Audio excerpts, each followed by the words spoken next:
Hi Sam, welcome back to Travel with G2. 1993 Mumbai police வந்து ஒருத்தர் forgery and ஃப்ராடுன்ற case கீழே arrest பண்ணுது. அதுக்கப்புறம் கொஞ்ச நாள் கழிச்சு அவரை ரிலீஸ் பண்ணிடுறாங்க. பட் போலீஸ்க்கு அப்போ தெரியாது இவர் வந்து இந்தியாவோட பிக்கஸ்ட் ஸ்கேம் பண்ண போறாரு அப்படின்னு.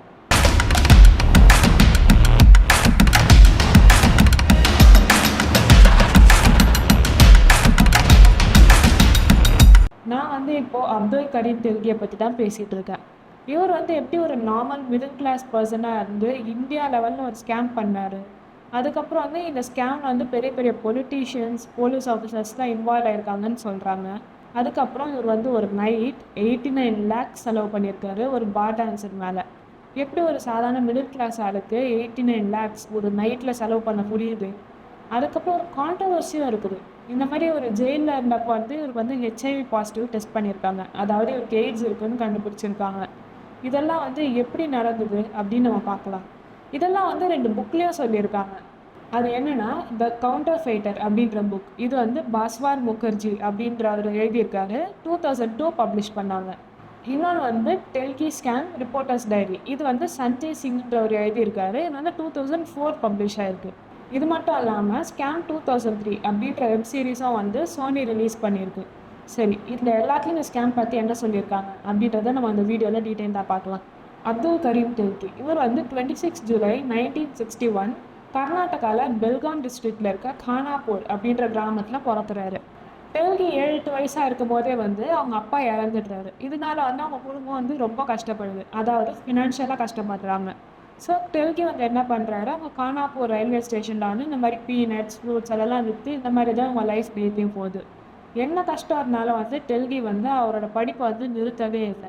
1984 கோப்டே காலேஜ் ஆஃப் காமர்ஸ்லேருந்து கிராஜுவேட் ஆகிறாரு. இதுக்கப்புறம் அவர் மும்பையில் வேலைக்கு போகலாம் அப்படின்னு சொல்லிட்டு டிசைட் பண்ணுறாரு. மும்பையில் ஃபீலிக்ஸ் இந்தியா லிமிடெட் அப்படின்ற கம்பெனியில் சேல்ஸ் எக்ஸிக்யூட்டிவாக வேலை பண்ணுறாரு. பட் அங்கே வந்து அவர் பர்ஃபார்மன்ஸ் வீக்காக இருந்தனால அவர் ஃபயர் பண்ணிடுறாங்க. இந்த வேலை போன உடனே வந்து அவர் வந்து கிஷான் கெஸ்ட் ஹவுஸில் வந்து மேனேஜராக அவருக்கு வேலை கிடைக்குது. இதுக்கப்புறம் தான் வந்து 1987 ஷஹீதா பேகம் அவரோட ஒய்ஃபை மீட் பண்ணுறாரு. அதுக்கப்புறம் இவர் வந்து வேலை தேடி கடைசியில் வந்து கல்ஃப் போகிறாரு. சவுதி அரேபியாவில் வந்து கொஞ்சம் வருஷம் வேலை பண்ணுறாரு. அங்கேயும் வந்து அவருக்கு அந்த ஜாப் வந்து நிலைக்கலை. ஸோ வந்து சின்ன சின்ன வேலை அந்த மாதிரி பண்ணுறாரு. அதுவும் வந்து அவருக்கு பிடிக்கல. இந்தியா ரிட்டர்ன் வந்துடலாம் அப்படின்னு நினைக்கிறாரு. அந்த டைமில் வந்து இந்தியாவிலேருந்து கல்ஃப்க்கு வந்து நிறைய படிக்காதவங்க வந்து வேலைக்கு போயிட்டு இருந்தாங்க, அன்ஸ்கில் லேபரர்ஸாக. ஸோ இதை வந்து இவர் வந்து ஒரு ஆப்பர்ச்சுனிட்டியாக யூஸ் பண்ணிக்கலாம் அப்படின்னு நினைக்கிறாரு. இவர் என்ன பண்ணுறாரு, ஒரு கடையை வந்து ரெண்ட்டுக்கு எடுத்து இவரோட ஓன் கம்பெனி ஸ்டார்ட் பண்ணுறாரு, அரேபியன் மெட்ரோ ட்ராவல்ஸ். அதாவது இந்தியாவிலேருந்து கல்ஃப்க்கு வந்து ஆளுங்க அனுப்புகிற ஏஜென்சி அந்த மாதிரி வேலை பண்ணுறாரு.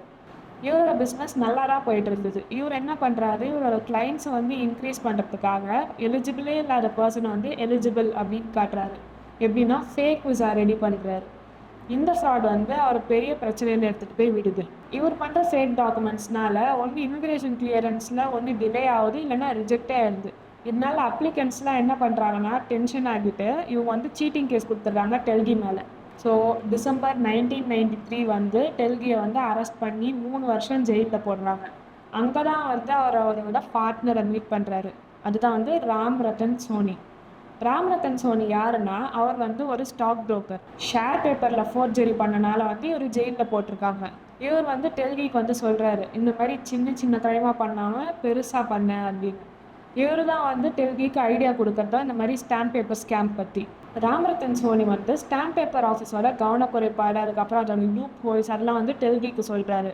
அதோட வந்து நம்ம வந்து ப்ராப்பர் கனெக்ஷன்ஸ், அதாவது under world, political, government official இந்த மாதிரி கனெக்ஷன்ஸ்லாம் வச்சுக்கிட்டா இந்த ஸ்கேம் வந்து நம்ம பெரிய லெவலில் பண்ணலாம் அப்படின்னு சொல்கிறாரு. ஸோ 2 பேரும் வந்து பிளான் போடுறாங்க, ஜெயில் விட்டு வெளில போன அப்புறம் நம்ம என்ன பண்ணுறோம் அப்படின்னு. நான் சஞ்சய் சிங் சொன்னேன்ல, அவர் வந்து புக் எழுதியிருக்காருன்னு சொல்லிட்டு, அவர் வந்து என்ன சொல்கிறாருன்னா, ராம் ரத்தன் சோனி தான் வந்து டெல்கியோட குருவே. ராமரத்தன் சோனி தான் வந்து இந்த மாதிரி பிளான் சொல்கிறாரு, வந்து எப்படி வந்து ஸ்கேம் பண்ணலாம் அப்படின்னு. மீன்ஸ் ஸ்டெப் பை ஸ்டெப்பு என்னென்ன பண்ணணும், இந்த ஸ்டெப்பில் என்ன பண்ணணும், எப்படி எந்த ப்ராசஸில் எடுத்துகிட்டு போகணும், அந்த மாதிரி இன்ச் பை இன்ச் வந்து பிளான் பண்ணி வச்சுருக்காங்கன்னு சொல்கிறாரு. ஸோ இந்த மாதிரி கிராஜுவலாக பண்ணி தான் வந்து இவ்வளோ பெரிய ஸ்கேம் பண்ணியிருக்காரு. டெல்கி அண்ட் சோனியோட கொலாபரேஷன் தான் வந்து இந்த ஸ்கேமோட பெரிய டேர்னிங் பாயிண்ட்டு. இதனால வந்து நிறைய கரப்ஷன், இல்லீகல் ஆக்டிவிட்டீஸ் அதெல்லாம் வந்து ஃப்யூச்சரில் நடந்தது. ஓகே, இப்போ இந்த ஸ்கேம் பற்றி தெரிஞ்சுக்கணும்னா நம்ம இந்தியாவோட ஸ்டாம்பிங் சிஸ்டம் பற்றி ஃபஸ்ட்டு தெரிஞ்சுக்கலாம். அதோட என்னென்ன ஸ்டாம்ப் பேப்பர்ஸ் இருக்குது, என்னென்ன ஸ்டாம்ப்ஸ்லாம் இருக்குன்றதை பார்க்கலாம். ஜென்ரலாக பார்த்தா 2 டைப்ஸ் ஆஃப் ஸ்டாம்ப் பேப்பர் இருக்குது. ஒன்று வந்து ஜுடிஷியல் ஸ்டாம்ப் பேப்பர், இன்னொன்று வந்து நான் judicial stamp paper. Judicial stamp பேப்பர்னால் இந்த மாதிரி அஃபிடவிட் ஃபைல் பண்ணுறது, லீகல் டாக்குமெண்ட்ஸ் கோர்ட்டில் சப்மிட் பண்ணுறதுக்காக பண்ணுறது, இதுக்கெலாம் வந்து ஜுடிஷியல் ஸ்டாம்ப் பேப்பர் யூஸ் பண்ணுவாங்க. நான் ஜுடிஷியல் ஸ்டாம்ப் பேப்பர் வந்து இந்த மாதிரி rental agreement, transfer of property, deed, contract etcetera இதெல்லாம் பண்ணுறதுக்கு வந்து நான் ஜுடிஷியல் ஸ்டாம்ப் பேப்பர் யூஸ் பண்ணுவாங்க. சப்போஸ் இப்போ வந்து ஸ்டாம்ப் பேப்பர் அவைலபிளாக இல்லை, அப்போ என்ன பண்ணுவோம், அப்போ வந்து ஸ்பெஷல் அதர்சிவ் ஸ்டாம்ப் அப்படின்னு ஒன்று யூஸ் பண்ணுறாங்க. இது வந்து நார்மலி ஸ்டிக் பண்ணி யூஸ் பண்ணுற மாதிரி தான். பட் எப்போ யூஸ் பண்ண முடியும்னா, அதை வந்து ஒரு ப்ராப்பர் ஆஃபீஸர் வந்து சைன் பண்ணி சீல் பண்ணால் தான் அதை வந்து யூஸ் பண்ண முடியும். டெல்கி சூஸ் பண்ணது வந்து நான் ஜுடிஷியல் ஸ்டாம்ப் பேப்பர், அப்புறம் இந்த ஸ்பெஷல் அதர்சிவ் ஸ்டாம்ப், இது ரெண்டத்தை வச்சு தான் ஸ்கேம் பண்ணலான்னு ஸ்டார்ட் பண்ணுறாங்க. ஓகே, இப்போ எதை வச்சு ஸ்கேம் பண்ணோன்னு முடிவு பண்ணிட்டாங்க. இதை பண்ணுறதுக்கு ஃபர்ஸ்ட் ஸ்டெப் வந்து ஸ்டாம்ப் வெண்டார் லைசன்ஸ்னு ஒன்று வாங்கலாம். ஏன்னா பாம்பே ஸ்டாம்ப் ஆக்ட் 1958 கீழே அந்த லைசன்ஸ் இருந்தால் மட்டும்தான் வந்து உங்களால் இந்த மாதிரி ஸ்டாம்ப் பேப்பர்லாம் வந்து செல் பண்ண முடியும். பட் அந்த லைசன்ஸும் வந்து அவ்வளோ ஈஸியாக கிடைக்காது. அது ஏன்னா வெண்டார்ஸ்லாம் என்ன பண்ணுவாங்கன்னா, ஸ்டாம்ப் பேப்பர் வாங்கி அதோட ஆக்சுவல் ரேட்டோட நிறைய ரேட்டு போட்டு தான் விற்பாங்க. அதனால வந்து அதுக்கு அவ்வளோ டிமாண்ட் இருந்தது. அதோட நீங்கள் அதை அப்ளை பண்ணால் வந்து 3 இயர்ஸ் கழிச்சு தான் வரும். அதோட அந்த லைசன்ஸை யார் கிராண்ட் பண்ணுவான்னா, சூப்பரிண்டென்டென்ட் ஆஃப் ஸ்டாம்ப்ஸ். ஸோ வந்து டெல்கியும் சோனியும் வந்து முடிவு பண்ணுறாங்க, நம்ம எப்படியாவது சீக்கிரமாக வந்து இந்த லைசன்ஸ் வாங்கணும் அப்படின்னு. அதுக்காக 1993 வந்து அனில் கோட்டே அப்படின்ற ஆளை மீட் பண்ணுறாங்க. இவர் வந்து ஒரு ஜேர்னலிஸ்ட். அதோட வந்து பாலிடிக்ஸில் நிறைய இன்ட்ரெஸ்ட் இருந்தது. ஸோ இவருக்கு வந்து நிறைய பெரிய பெரிய கனெக்ஷன்ஸ் இருந்தது. இவர் ஒரு பெரிய இன்ஃப்ளூயன்ஷியல் பர்சனாக இருந்தார். அனில் கோட்டே வந்து டெல்கியை ரெக்கமெண்ட் பண்ணுறாரு. யாருக்குன்னா விலாஸ்ராவ் தேஷ்முக் அப்படின்ற ஆளுக்கு. ஸோ விலாஸ்ராவ் தேஷ்முக் வந்து டெல்கிக்கு வந்து இந்த லைசன்ஸ் சீக்கிரமாக கிடைக்க ஹெல்ப் பண்ணுறாரு. அது எப்படின்னா, இவர் வந்து ஜான் 1994 வந்து அப்ளை பண்ணுறாரு லைசன்ஸ்க்காக. இவருக்கு எப்போ கிடைக்குது, மார்ச் 1994. மற்றவங்களுக்கெல்லாம் 3 வருஷம் ஆகிறது, இவருக்கு 3 மாதத்தில் கிடச்சிருச்சு. அந்த டைமில் வந்து ஐஏஎஸ் ஆஃபீஸர் ஆர்எல் மோப்பல்வார் தான் வந்து சூப்பரிண்டென்டென்ட் ஆஃப் ஸ்டாம்ப்ஸாக இருந்தார். இவர் தான் வந்து லைசன்ஸை கிராண்டாக பண்ணி தந்தார். இவர் வந்து லைசன்ஸை சீக்கிரமாக மட்டும் வாங்கி தரல, இவர் வந்து அடிஷ்னலாக ஒரு பெனிஃபிட்டை தந்திருக்காரு. அது என்னன்னா, டெல்கியால் வந்து எல்லா ஸ்டாம்ப்ஸும் வந்து விற்க முடியும் அப்படின்ற மாதிரி அவர் அந்த லைசன்ஸ் தந்திருக்காரு. இது வந்து சில வெண்டார்ஸ்க்கு மட்டும்தான் தருவாங்க. அதுக்கப்புறம் சொல்கிறாங்க, டெல்கி வந்து மோப்பல்வார் மேலே சில அலிகேஷன்ஸ் வைக்கிறாரு அரெஸ்ட் ஆன அப்புறம். அது என்னன்னா, மோப்பல்வார் வந்து ஸ்டாம்ப் பிஸ்னஸ் பற்றி நிறைய ஐடியா தருவார்.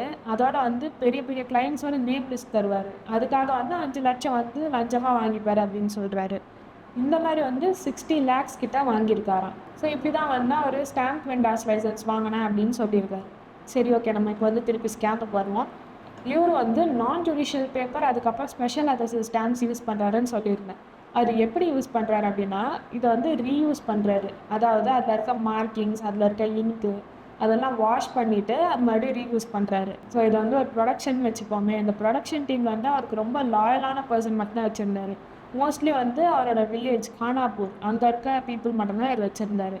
அதுக்கப்புறம் சேல்ஸ்க்கு தனியாக ஒரு டீம், டெலிவரிக்கு தனியாக ஒரு டீம் அப்படி வச்சுருந்தாரு.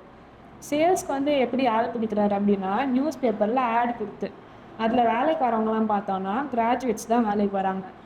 இவங்களுக்கு வந்து 1 வீக் ட்ரைனிங்கும் கொடுக்குறாங்க. இந்த மாதிரி என்னென்ன டைப் ஆஃப் ஸ்டாம்ப் பேப்பர் இருக்குது, அதோட அப்ளிகேஷன் என்ன, இந்த மாதிரி ட்ரைனிங் தந்து அதுக்கப்புறம் வேலைக்கு வச்சுக்கிறாங்க. இப்போ சேல்ஸுன்னு இருந்தால் எப்படின்னா டிஸ்கவுண்ட்டுன்னு ஒன்று இருக்கும். இப்போ ரெகுலர் வெண்டர்ஸ்ன்னு பார்த்தா 2.5% வரைக்கும் தான் டிஸ்கவுண்ட் தருவாங்க. ஆனால் டெல்கி பார்த்தா 5% வரைக்கும் டிஸ்கவுண்ட் தருவார். எல்லாரும் வந்து எப்படி இவரால் மட்டும் 5% டிஸ்கவுண்ட் தர முடியுதுன்னு மட்டும் யாரும் யோசிக்கல. சப்போஸ் அப்படி அவங்களுக்கு தெரிஞ்சாலும் அது வந்து இக்னோர் பண்ணிடுறாங்க. இவர் இப்போ இதெல்லாம் எப்படி செல் பண்ணுறாருன்னா, 25% வந்து ஒரிஜினல் ஸ்டாம்ப் பேப்பர் இருக்கும், அதே 75% வந்து ஃபேக் ஸ்டாம்ப் பேப்பர் இருக்கும். ஸோ ரெண்டும் மிக்ஸ் பண்ணி தான் செல் பண்ணுறாரு. அதோட அந்த ஸ்பெஷல் அரசியல் ஸ்டாம்ப்னு ஒன்று சொல்லியிருந்தால, அது வந்து நார்மல் ஸ்டாம்ப் வெண்டரால் விற்க முடியாது. பட் இதை வந்து சில கிளைண்ட்ஸ் வந்து தெரியாமல் வாங்கியிருக்கிறாங்க. அதனால் சில பேர் தெரிஞ்சாலும் வந்து இக்னோர் பண்ணிகிட்டு இருக்காங்க. மே 1995 வந்து இவர் மேலே ஒரு கேஸ் வருது. அதாவது 60 lakhs ஒர்த் உள்ள அந்த ஸ்பெஷல் அரசியல் ஸ்டாம்ப் வந்து செல் பண்ணியிருக்காரு ஒரு லா ஃபார்ம் கம்பெனிக்கு. இது பேர் வந்து பூர்ணானந்தன் கம்பெனி. இந்த கேஸ் வந்து மோப்பல்வார், அதாவது சூப்பரிண்டென்டென்ட் ஆஃப் ஸ்டாம்ப்ஸ் இருக்காருல, அவருக்கு வந்து தெரிய வருது. ஸோ அவர் வந்து ஒரு கேஸ் ஃபைல் பண்ணுறாரு 2 ஜூன் 1995 அப்போ. ஸோ இந்த கேஸில் வந்து டெல்கியோட ஆள் சஞ்சய் காய்க்வாட் அப்படின்றவரை மாட்டிக்கிறாரு. ஸோ இவரை வச்சு வந்து ராம்ரத்தன் சோனியை பிடிக்கிறாங்க. ராம்ரத்தன் சோனியில் இருக்க ஃபேக் ரப்பர் ஸ்டாம்ப்ஸை பார்க்குறாங்க. ஸோ இதெல்லாம் கண்டுபிடிச்ச அப்புறம் மோப்பல்வார் என்ன பண்ணுறாருன்னா, டெல்கியோட லைசன்ஸை கேன்சல் பண்ணுறாரு. அதுக்கப்புறம் அரெஸ்ட் வாரண்ட்டும் இஷ்யூ பண்ணுறாங்க. லேட் 1995 டெல்கியும் சோனியும் பிரிஞ்சிடுறாங்க. இப்போ வந்து இவருக்கு ஸ்டாம்ப் வெண்டார் லைசன்ஸும் போயிடுச்சு, இவரோட குரு ராம்ரத்தன் சோனியா பிரிஞ்சு போயிட்டாரு. ஸோ வந்து ஒரு மற்ற ஸ்டேட்டில் வந்து ஏதாவது ஆப்பர்ச்சுனிட்டி இருக்குமான்னு பார்க்குறாரு. அதுக்கப்புறம் மற்ற ஸ்டேட்லலாம் வந்து வேறு நேம் வச்சு லைசன்ஸ் வாங்குறாரு. ஸோ இவரோட ஸ்கேமை கண்டினியூ பண்ணுறாரு. இதுக்கப்புறம் 1996 டெல்கியும் அவங்க கூட வேலை பண்ணுறவங்களும் வந்து ஒரு பிளான் பண்ணுறாங்க, இந்த மாதிரி எக்ஸ்பேண்ட் பண்ணலாம் அப்படின்னு சொல்லிட்டு. ஸோ இதை வந்து ஒரு சிஸ்டமேட்டிக்காக ஆர்கனைஸ்டாக பண்ணணும்னு நினைக்கிறாங்க.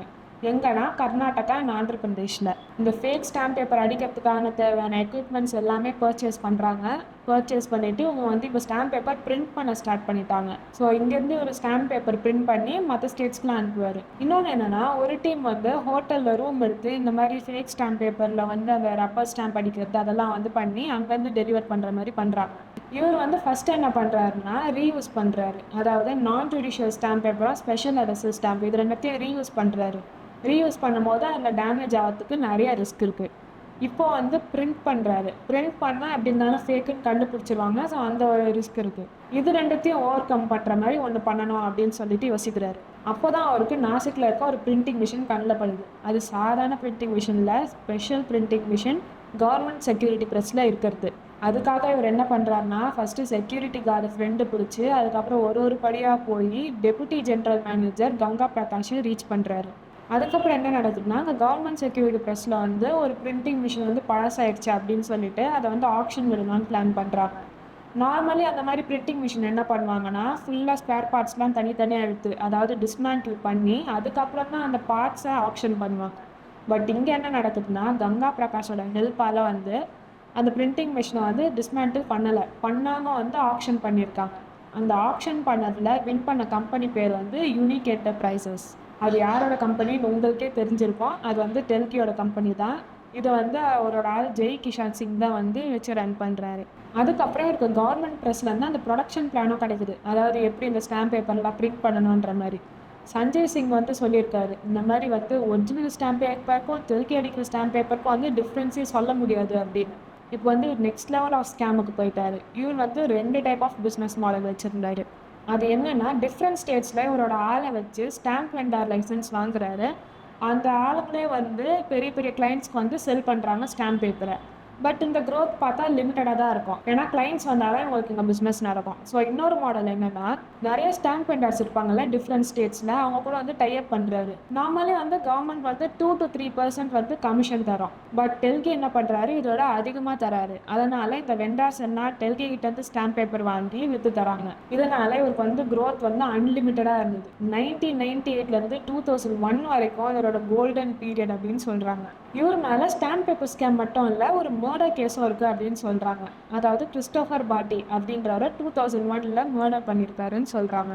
இந்த கிறிஸ்டோஃபர் பாட்டி யாருன்னா டெல்கியோட டிரைவர். இவர் வந்து 1,80,000 வந்து டெல்கி கிட்டேருந்து திருடிட்டு யாரோ வந்து ஆஃபீஸ்லேருந்து எடுத்துட்டாங்க அப்படின்னு சொல்லிட்டு போய் சொல்லியிருக்காரு. அதுக்கப்புறம் காசு திருப்பி தர முடியாமல் எஸ்கேப் ஆகி போயிட்டுருக்காரு. ரிப்போர்ட்ஸ் படி என்ன சொல்கிறாங்கன்னா, டெல்கியோட ஆளுங்க வந்து கிறிஸ்டோஃபர் பாட்டியை வந்து அவங்க கர்நாடகாவில் அவங்களோட கிராமத்தில் வந்து கண்டுபிடிச்சாங்க. அவர் வந்து அங்கேருந்து மும்பைக்கு கூப்பிட்டு வந்தாங்க இந்த மேட்ரை செட்டில் பண்ணுறதுக்காக. ஸோ கிறிஸ்டோஃபர் பாட்டி வந்து டெல்கியோட கஃப் பரேட் ஃப்ளாட்டுக்கு வந்து ஆகஸ்ட் 2001 வந்திருக்காரு. வந்த அப்புறம் அவர் வந்து ஹாக்கி ஸ்டிக்கால் அடித்து அதுக்கப்புறம் டார்ச்சர் பண்ணியிருக்கிறாங்க. அதில் வலி தாங்க முடியாமல் அவர் இறந்துட்டுருக்காரு. கிட்டத்தட்ட 6 வருஷம் கழிச்சு, அதாவது நவம்பர் 2007 வந்து டெல்கி அதுக்கப்புறம் அவங்களோட 4 கூட்டாளி வந்து கில்ட்டின்னு ப்ரூவ் பண்ணியிருக்காங்க. இவங்களுக்கு வந்து 7 வருஷம் ஜெயில் தண்டனை கொடுத்துருக்காங்க. அதுக்கப்புறம் இந்த கேஸில் ரேராக மென்ஷன் பண்ணுற ஒரு நேம் என்னென்னா ஜெயந்த் எம் டினாய்கர். டினாய்கரும் டெல்கியும் வந்து ஒரே கிராமத்தில், அதாவது கானாப்பூரில் ஒன்றா வளர்ந்தவங்க. டெல்கி ஃபேமிலி வந்து ஃபினான்ஷியலி கஷ்டப்படுறவங்க. டினாய்கர் ஃபேமிலி வந்து சொந்தமாக ஒரு ஹோட்டல் வச்சு ரன் பண்ணிகிட்டு இருக்கிறாங்க. டெல்கி வந்து திடீர்னு ஒரு நாள் டிஸப்பியர் ஆயிடுறாரு அவரோட கிராமத்தில் இருந்து. அந்த டைமில் தான் அவர் கல்ஃப் போய் வேலை பண்ணது, இந்த ஸ்கேம் பண்ணது எல்லாம். அதுக்கப்புறம் வந்து ஒரு கானாப்பூர் ரிட்டர்ன் ஆகுறாரு. ரிட்டர்ன் ஆகிட்டு எக்ஸ்பென்சிவ் ப்ராப்பர்ட்டிஸ் எல்லாம் வாங்குறாரு. ஸோ இதில் வந்து அந்த கிராமத்துலேருந்து எல்லாருமே ஷாக் ஆகிறாங்க. எப்படி இவ்வளோ சாப்பாடுக்கே கஷ்டப்பட்டுட்டு இருந்தா வந்து எப்படி எக்ஸ்பென்சிவ் ப்ராப்பர்ட்டிஸ்னால வாங்க முடியுது அப்படின்னு. ஸோ டினாய்கருக்கு வந்து டவுட் வருது, டெல்கி வந்து ஏதோ தப்பு பண்ணியிருக்காரு அப்படின்னு. டினாய்கர் வந்து அப்போத்துலேருந்து எவிடன்ஸ் கலெக்ட் பண்ண ஸ்டார்ட் பண்ணுறாரு. அதாவது 1996 2000 வரைக்கும் நிறைய எவிடன்ஸ் கலெக்ட் பண்ணி வச்சுருந்தாரு. இவர் வந்து ஒரு அத்தாரிட்டிக்கிட்டையும் போய் கம்ப்ளைண்ட் பண்ணுறாரு. இது மட்டும் இல்லாமல் ஒரு பிரசிடென்ட் ஆஃப் இந்தியாக்கே வந்து லெட்டர் போட்டிருக்காரு. 2001 கர்நாடகாவில் காங்கிரஸ் கவர்மெண்ட் இருந்தது.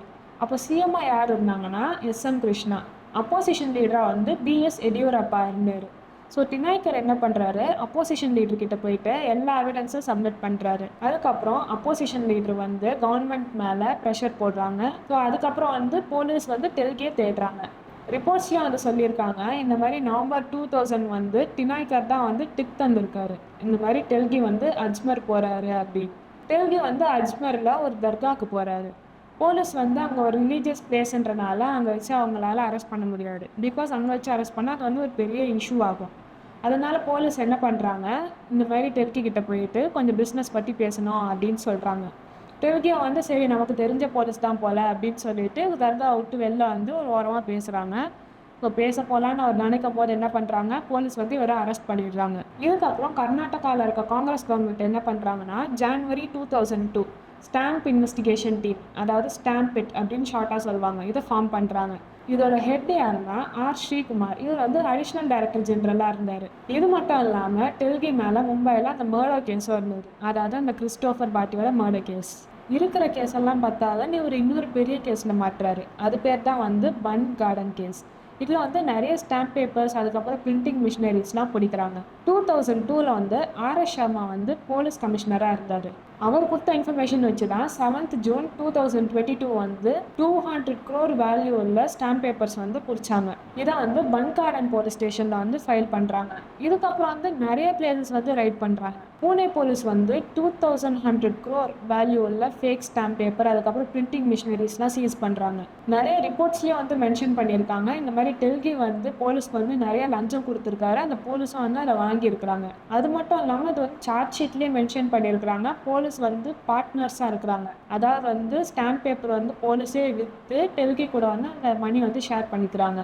நவம்பர் 2002 மகாராஷ்டிராவில் எஸ்கே ஜெய்ஸ்வால் லீடர்ஷிப்பில் வந்து ஸ்பெஷல் இன்வெஸ்டிகேஷன் டீம் ஒன்று ஃபார்ம் பண்ணுறாங்க. ஆல்ரெடி கர்நாடகாவில் வந்து ஸ்டாம்பிட் அப்படின்னு ஒன்று போயிட்டுருக்கு. இப்போ இங்கே வந்து எஸ்ஐடி, அதாவது ஸ்பெஷல் இன்வெஸ்டிகேஷன் டீம்னு ஒன்று போயிட்டுருக்கு. இந்த ஸ்பெஷல் இன்வெஸ்டிகேஷன் டீம் வந்து ஒரு ரிப்போர்ட் தராங்க.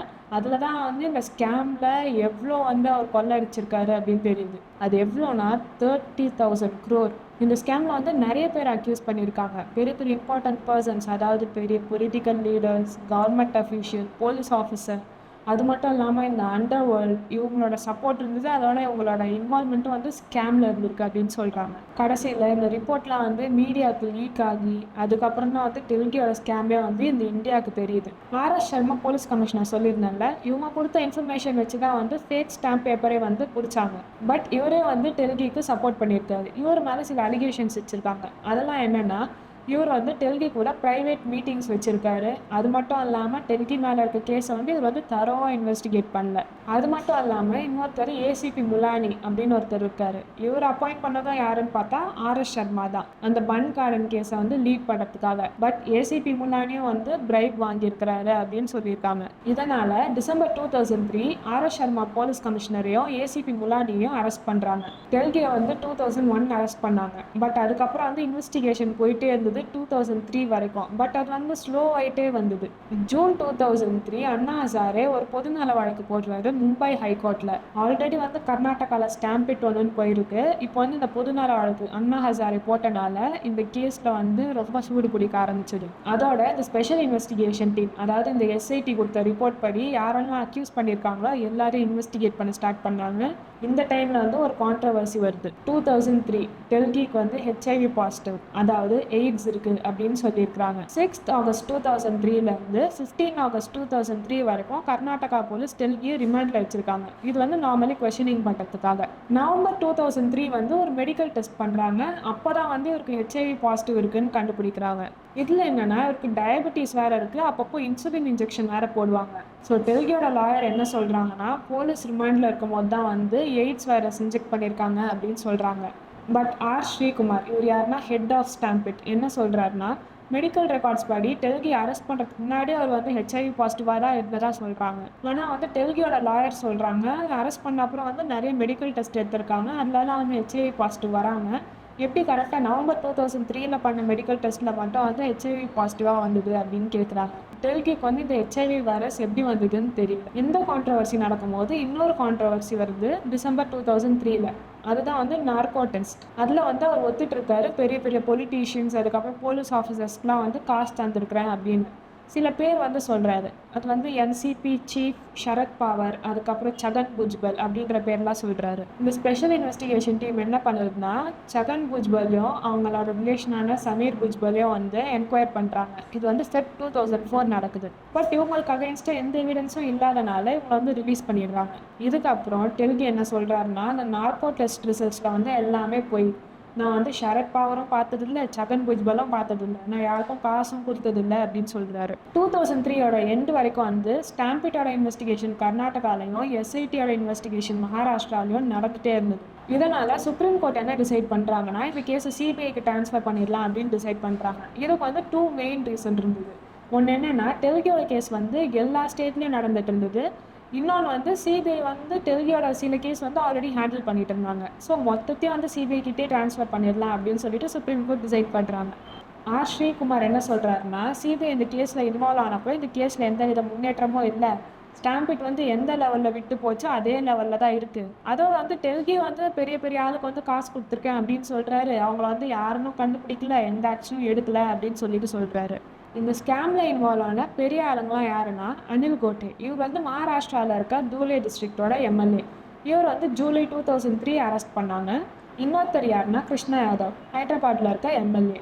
இவரை வந்து செப்டம்பர் 2003 அரெஸ்ட் பண்ணாங்க. இவங்கள மட்டும் இல்லாமல் இந்த ஸ்கேமில் இன்வால்வ் ஆன கவர்மெண்ட் அஃபீஷியல், போலீஸ் ஆஃபீஸர்ஸ் இவங்களெல்லாம் கூட பனிஷ் பண்ணியிருக்காங்க. 17 ஜன் 2006 அவரோட ஃபர்ஸ்ட் கேஸ் ரெஜிஸ்டர் ஆகி கிட்டத்தட்ட 11 இயர்ஸ் கழிச்சு ஸ்பெஷல் சிபிஐ கோர்ட் வந்து இவர் கில்ட்டின்னு ப்ரூவ் பண்ணுது. பன் கார்டன் கேஸில் வந்து டெல்கி அவரை கில்ட்டின்னு அவரை அக்செப்ட் பண்ணிக்கிறாரு. ஸோ இதுக்கப்புறம் ஜூன் 2007 அவருக்கு 13 இயர்ஸ் ஜெயில் தண்டனை தராங்க, ப்ளஸ் 250 crore ஃபைன் சொல்லியிருக்கிறாங்க. சப்போஸ் இவர் வந்து 250 crore பே பண்ணலன்னா இந்த 13 இயர்ஸ் ஜெயில் தண்டனை வந்து 30 இயர்ஸாக மாறிடும், அதாவது 30 வருஷமாக மாறிடும்.